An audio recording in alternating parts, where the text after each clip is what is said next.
Sasaya si Almiro Derek Monasterio nang i-celebrate niya ang kanyang birthday kasama ang ilang kabataan.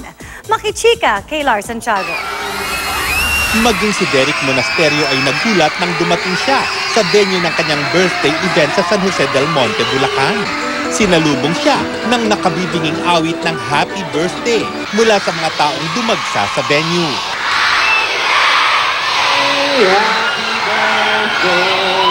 Talagang nakasmile lang sila nung pumasok ako lahat. So parang ang taas ng energy and talaga pong ang sarap po sa feeling. Nag-enjoy ng gusto ang mga dumalo dahil may mga palaro sa pangunguna ng mga host na sina Test Bump at One Up Yas Marta.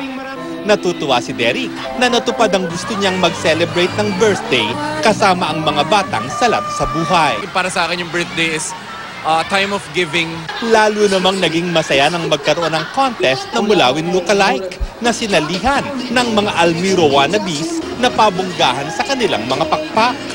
Sa huli, nagwagi ang kalahok na pinakamalapit ang costume sa kasuotan ni Almiro. Nakakatuwa po kasi hanggang dito sa San Jose del Monte talagang ang daming nanonood ng Mulawin and talagang sinusuportahan nila yung character ko kasi ginagaya po nila yung costume.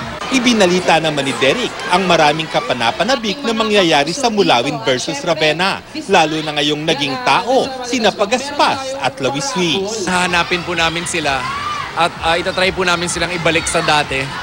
And may mga fight scene kami with humans, with Ravennas kasi nanggugulo na ang Ravenna sa mundo ng mga tao dito. So, papagtanggol ng mga Mulawin yun, ang mga tao laban sa mga Ravenna. Lars Santiago, updated sa showbiz happening.